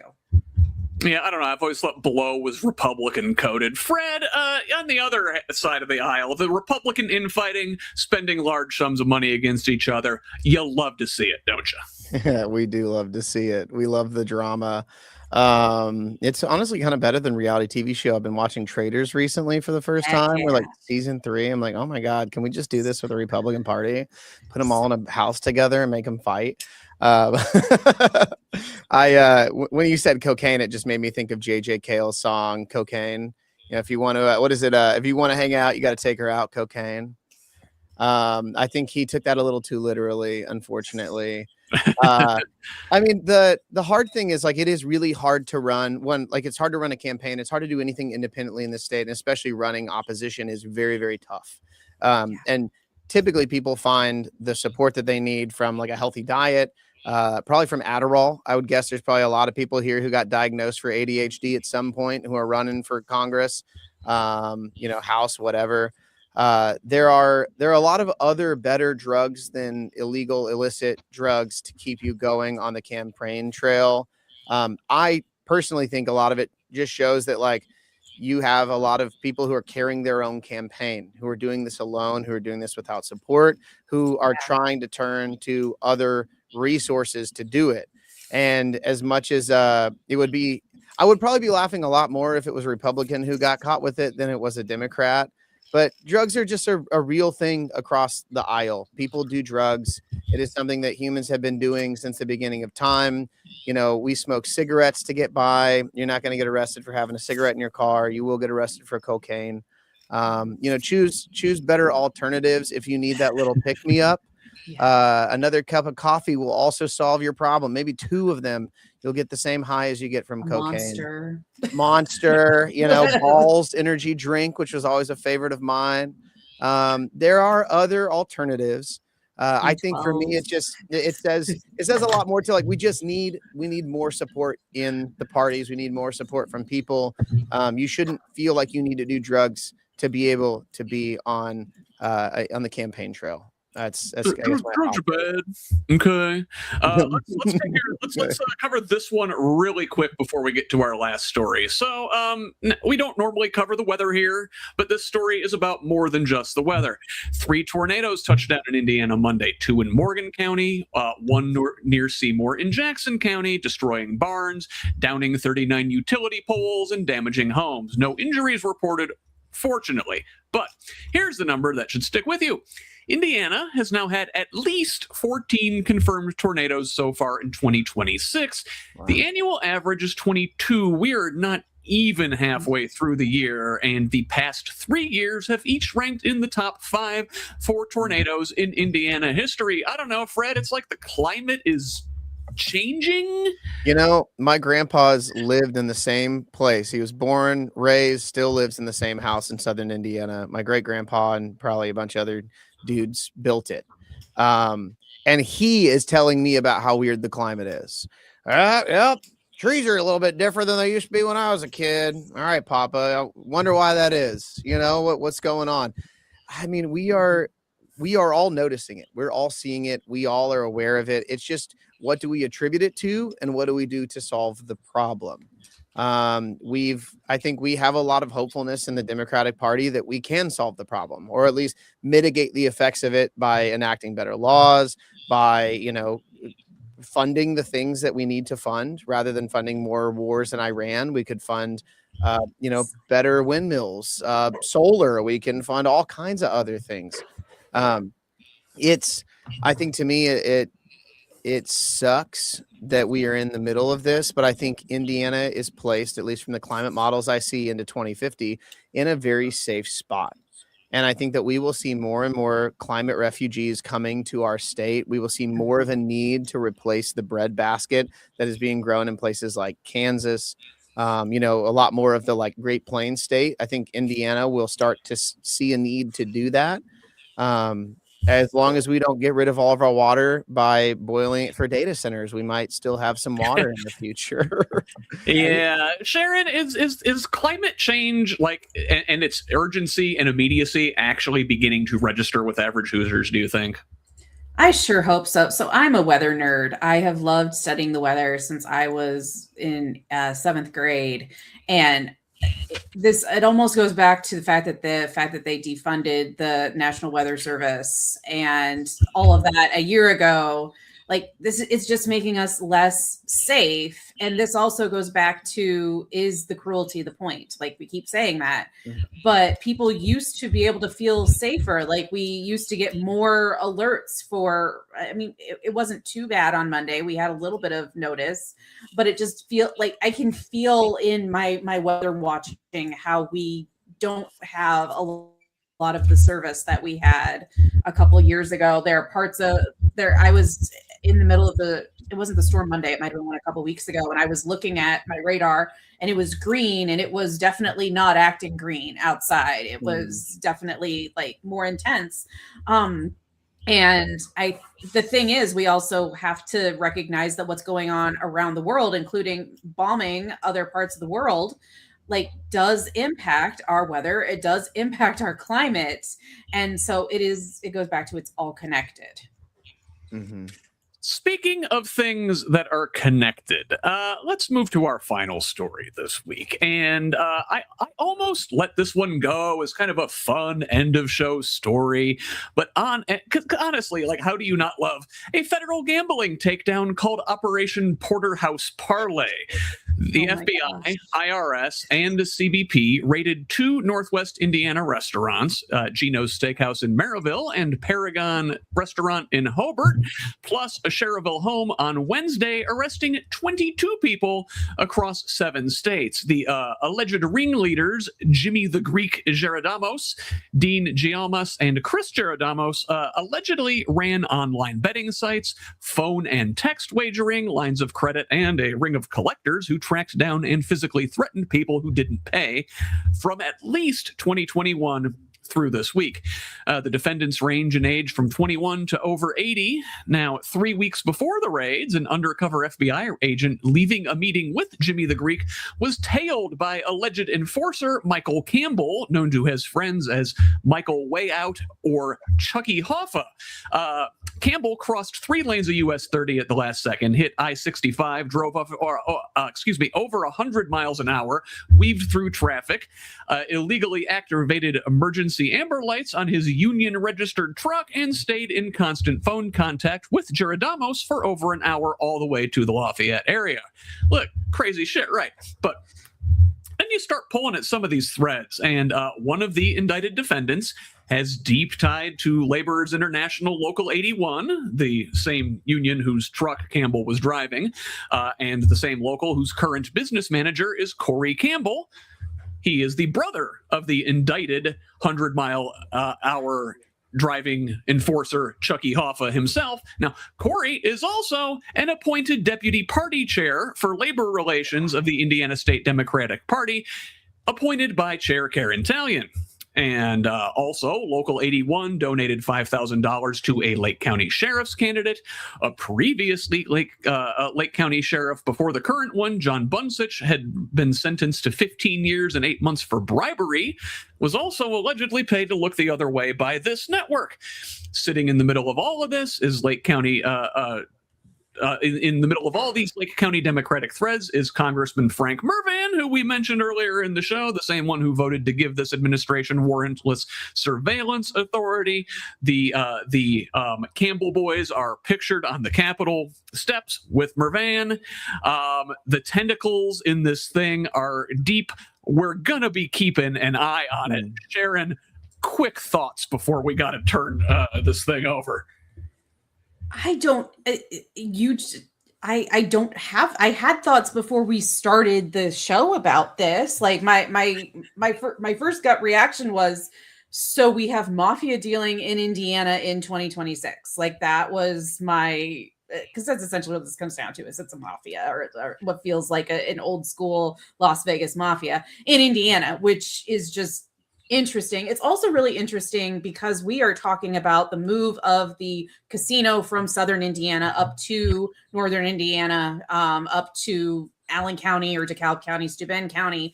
And it's clear that there are gambling ties in Northwest Indiana that have caused problems in Northwest Indiana. So then that begs the question of, and a lot of the people that I'm running with do not want a casino up in our area.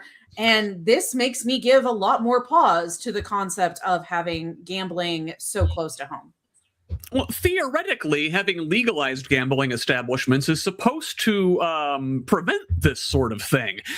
Fred, and I'm having a hard time making the navigating through the connections with the union and the Democratic Party, and organized crime and organized labor have a history together. I thought we had largely gotten past that sort of thing, but I'll tell you what, man, as a guy who supports unions, who supports organized labor, this sort of crap really gets my goat, because it makes the entire movement look bad. Yeah, I think it's that a absolute power corrupts absolutely concept coming back to really roost in any of these cases. One, I think gambling is on the rise because people don't feel like they have a legitimate path to success and to stability in life. The middle class has been hollowed out. I mean, if you look at inflation, you compare to what my parents were making, even working without with only a high school degree. Compared to what I was even making working with a college degree in tech, there isn't that much of a difference. There's a pretty this has become the path to a middle class life, and I think whenever you don't feel like there's a stable way to survive, to make money, you turn to gambling, you turn to luck, you turn to risk, you turn to crime, and unfortunately, it's not the people. It's the people who are running these organizations who end up, leading this crime and leading these types of gambling. But this is spilled out into prediction markets. I mean, we are seeing so many young men right now who are going to be in debt till the day they die because of stupid predictions and things, gambling and free money that is being given out. Free. I say free money. I don't really mean free money. I mean what they perceive as free money. I think that this is a symptom of the economic reality that we are in, that the people who do have power in that community realize that they have a lot of people who need help and support, who want to find a quick way to get some cash, who are working their ass off, who, will probably die in their 50s and 60s before they retire because they have worked so hard. We are seeing that those people, they want to find a way to have a stable life. And if gambling is the solution in their head, they're going to turn to it. Yeah, it makes me mad that it's the Democratic establishment, but there are bad people everywhere. And whenever all we have is a couple different parties, there are going to be bad people in each of these parties doing things to harm the community. And there are going to be good people who are fighting back against it. And I guess for me, it's at the end of the day, if somebody wants to make a movie about this in Hollywood, I hope they call me to direct it. I would love to be the director for a gambling ring movie about Indiana.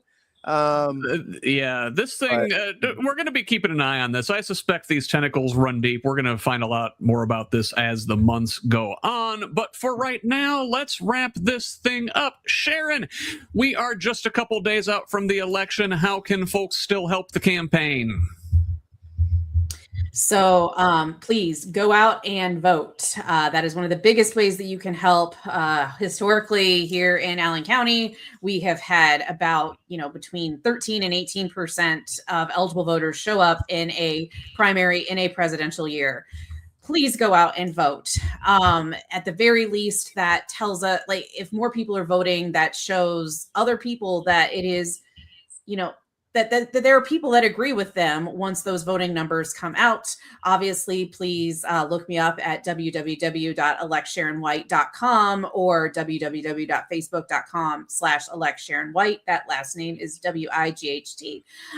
You can see things that I'm posting. You can also see the parts of my platform that are important to me. And you can find a place to, as always, as much as I hate money in politics, you can donate, so that way it can help get me over the finish line, and hopefully moving on, because I am